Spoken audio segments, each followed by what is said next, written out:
Hey everyone, welcome back to the channel. We've talked before about investments you can make into your home to prepare it to sell for top dollar, but did you know there are costs to close on your home when you sell, even if it doesn't need updating? Even if you choose to sell your home without a realtor, you'll have fees at the closing table. Today, I want to share what those costs are and what you can do to make sure you're walking away with the most you can get in net proceeds. I'm Joe Nelson of the Nelson Home Group, Kansas City's highest rated real estate team on Google. Let's talk about what it costs to sell your home. Remember, these fees usually come out of your proceeds. It's not a check you write at the closing table.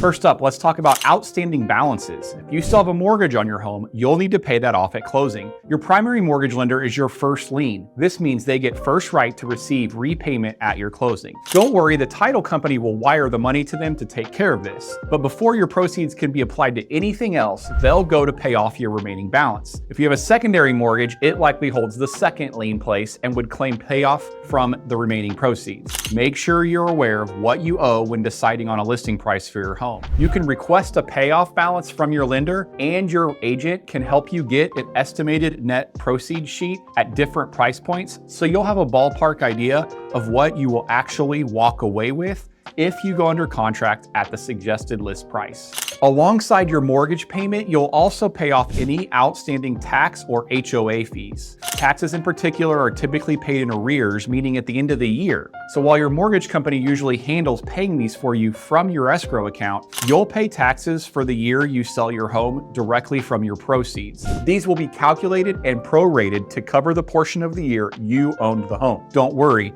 you'll receive your escrow balance from your lender after closing, so you won't pay those taxes twice. Many times we see HOA fees paid at the beginning of the year, with sellers being reimbursed the prorated amount. But if your HOA fees are paid quarterly, monthly, or are late, you'll have to pay an outstanding balance for the unpaid time you've occupied the home and possibly transfer fees. Your HOA should have these outlined in the covenants, restrictions, and bylaws. If you don't have easy access to these documents, your realtor can partner with their preferred title company on your behalf, saving you an extra charge to track them down so that you know what you are expected to pay them. Now, let's move on to title and escrow charges. These fees cover the title company's services to ensure you legally own the property and can sell it without issues. Title insurance protects the buyer and their lender from any problems that could arise with ownership. By providing title insurance, the seller is making their good faith statement that their title is free and clear to be transferred to the new owner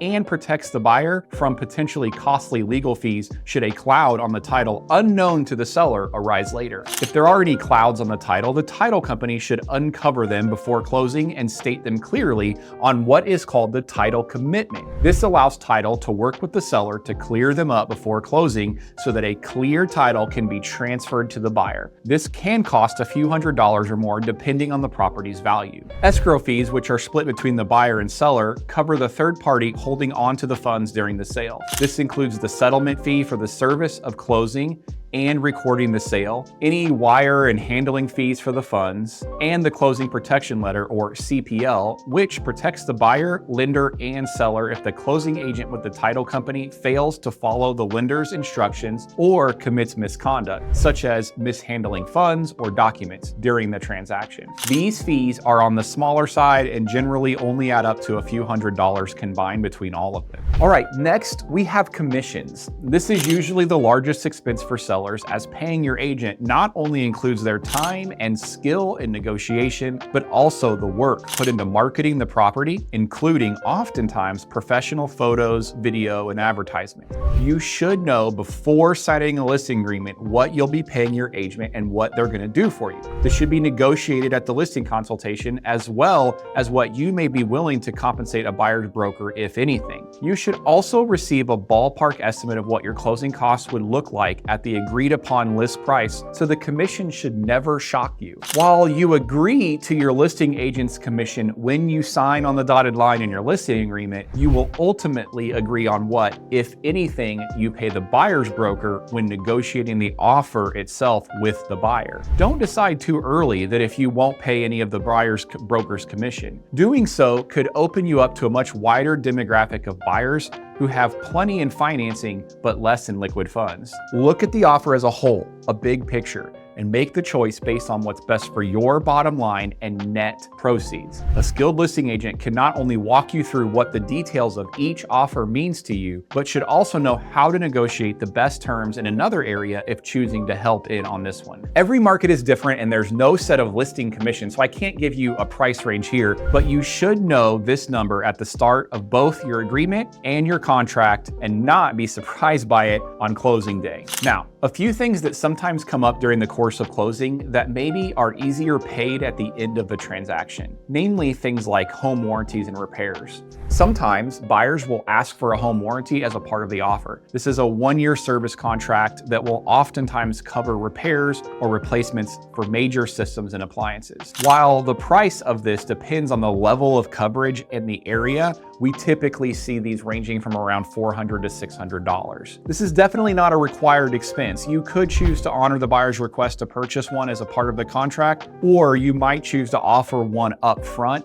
like in the case of an older home, to offer incentive to potential buyers, and oftentimes you have coverage during that listing period, even though you haven't paid for it yet. If this sounds like an option for you, it's something you'll want to budget when calculating your expenses. Another expense that can vary quite a bit are repairs. Depending on the state of your home and the results of either the buyer's inspection or appraisal, you may negotiate to complete repairs to keep the sale on track. Oftentimes, contractors might accept payment at closing, and the title company will add the invoice for their work to your closing statement, paying the contractor directly from your proceeds. In lieu of repairs, you may also negotiate to cover some of the buyer's own closing costs to save yourself the time and effort to coordinate the work. This will also come directly out of your proceeds, but will be credited to the buyer's statement so they can use their own funds to complete the repair. If you want to get ahead of this expense so it doesn't surprise you during the inspection period, one option you have is to get a pre-inspection done prior to listing the home. This will be an upfront cost out of pocket, but it will let you know right away if there's any big ticket issues that have gone undetected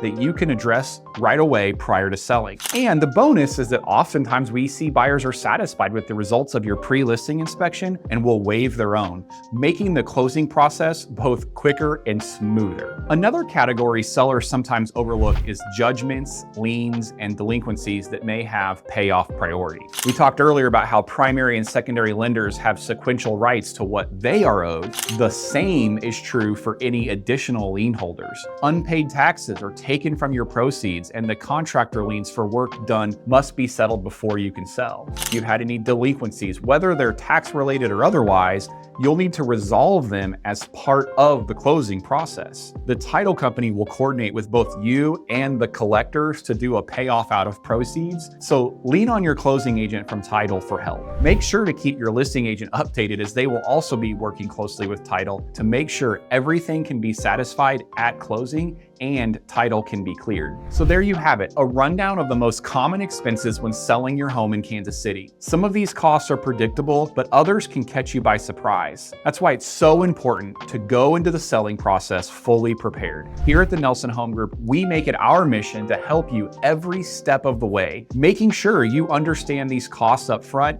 and can maximize your profit. If you'd like to learn more about what it will cost to get your Kansas City area home sold and what you can expect to walk away with afterward, comment "Sell my home" down below or click the link to request a free home valuation. As always, make sure to hit that like button and subscribe to our channel for more Kansas City lifestyle or real estate videos. We post a new video every single week. And if you'd like to put Kansas City's #1 marketing plan to work for you, call or text me today. My number's on the screen and in the description. Let my team be your Kansas City real estate experts. See you next time.